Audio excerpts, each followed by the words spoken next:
well, good to have you with us. Around 8:15. Just a short while ago, I had a chance to hear from the Democratic Alliance about its request to the SA Human Rights Commission to intervene at a school in Limpopo. It's understood and being reported that pupils there are writing their exams under trees. Almost 900 pupils at the Limpopo Secondary School, it's just outside Messina, are reportedly doing this. The matric pupils are also trying to write their exams in dilapidated mobile classrooms. So we seem to have two situations: most of the school outside in the trees, matric exams in these broken down classrooms. So earlier we were hoping to hear from the Limpopo Department of Education. We and the team have done so now. Mike Maringa is the spokesperson for the Limpopo Department of Education. Mr. Maringa, good evening to you. Can you confirm or deny if this is the case? Are these pupils at the school writing exams in dilapidated classrooms and outside under trees? Good evening. Good evening to you. Good evening to the viewers. Let me state it categorically clear that what the DA-MPL was saying earlier on, it's not correct. In the province, we don't have learners who are writing exams under the trees.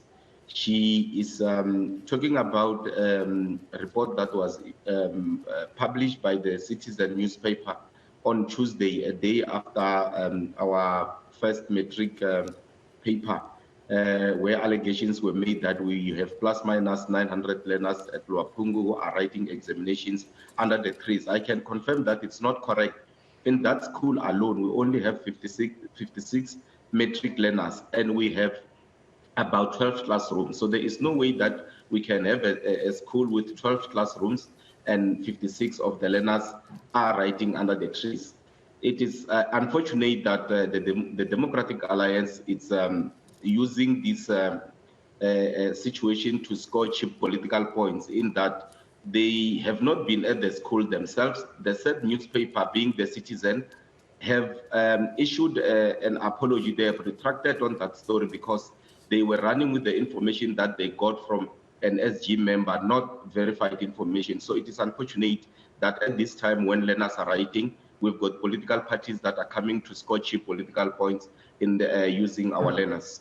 Help me understand then, Mr. Maringa, how is it we have on record online from the SAHRC Limpopo Provincial Deputy Secretary talking about this issue, and the President of the school and the school board, Phineas Shibalo, saying that the school is in disrepair and in dire state? That's just from 2 days ago. So who's got this wrong? Look, to start with, we view SGB members as our stakeholders, our component. If there are issues, they will escalate such matters to us. But secondly, we know that that school is in need of infrastructure. I'm talking of 12 classrooms. 4, it's a proper structure, and 8 being mobile classrooms. And I can confirm to you now that Limpopo is one of the schools that is earmarked for a proper infrastructure in this financial year. The SGB member that is quoted in the newspaper is very much aware of that. Even the newspaper itself, when they contacted me, they wanted to know if the school will be receiving infrastructure anytime soon. And I confirmed to them that the school is on the top priority, and that they will be, we will start with the infrastructure rollout at that particular school in this financial year. So I find it malicious that there are people who are giving out information without setting a foot at the school.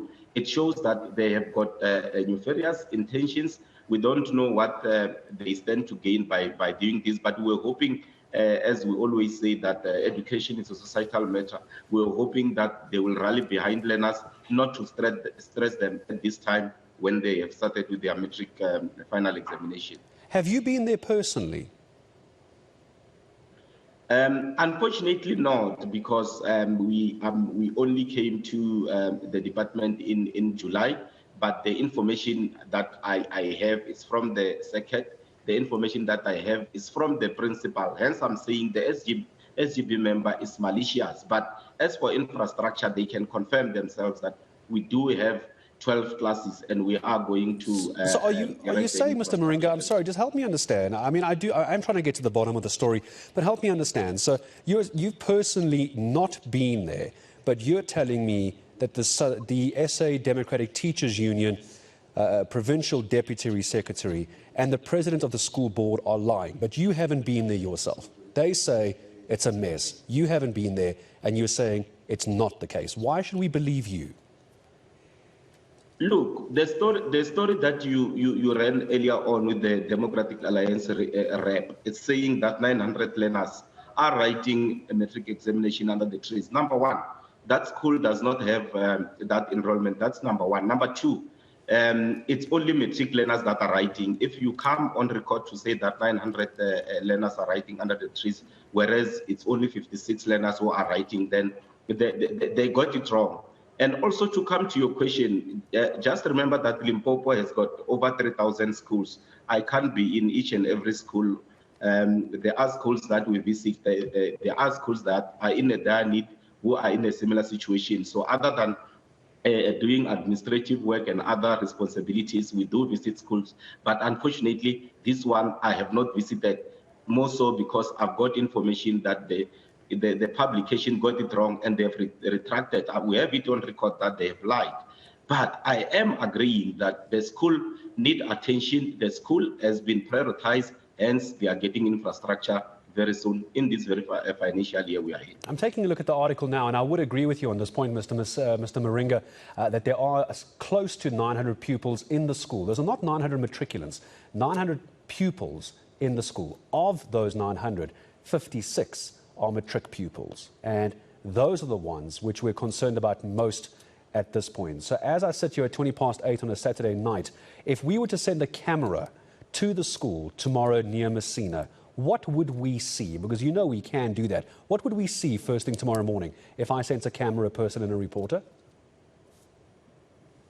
When you send a camera to the school, and of which I challenge you to do so that you can also get to the bottom of this, because me and you, we are talking, I'm at home, you are in the studio.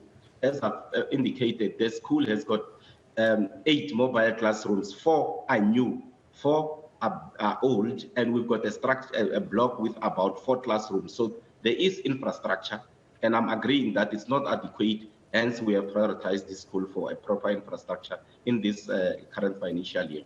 I see earlier in the year that there was an expectation from the department, former MEC Polly Boshielo, saying this is back in June, that they were aware of these problems and would send inspectors to the school. So we go back 5 months now. Do we know if inspectors went back then to look at the situation?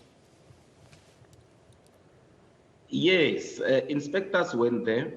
Hence, the school was prioritized, as I'm saying. As I speak to you now, I can confirm to you that this is one of the schools that has been handed over to one of the implementing agents, being IDT, to construct a school there. They currently have about 87 projects on the ground in the province. Early next year, from February, they will be visiting that school.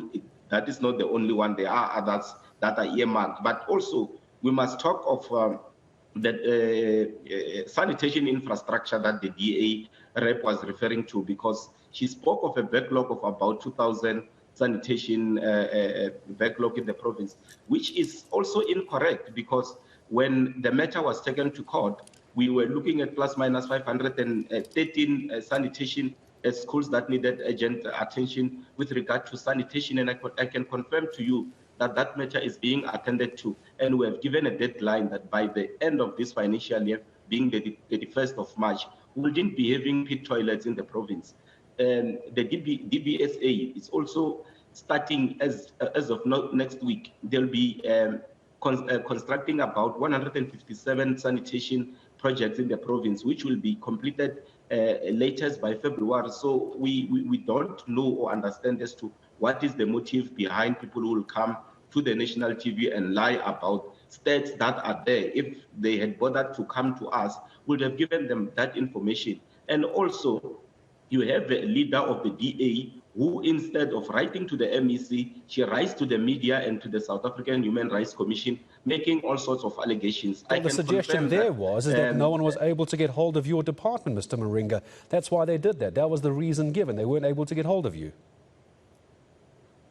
Look, it is not correct. The Honourable has got our contact My number, it's everywhere. They know if they want to get hold of the MEs or the department, they come through me. I've never missed or received a call from the DA. That's why I'm saying they are malicious. They are playing into the gallery. They want to be seen to be working at the expense of our learners, and it's something that we are not going to allow. We won't allow them to distract us. We understand we've got an infrastructure backlog. We'll deal with it. But at this time, we want to protect the integrity of learners. We don't have a learner who's under the tree in this province, and we're working hard to clear the backlog. And I appreciate your time in coming on for a right of reply. I'm sure we are going to follow up with that and see what is happening at the school. Spokesperson for Limpopo Department of Education, very kind to join us this evening for right of reply. Mr. Mike Maringa.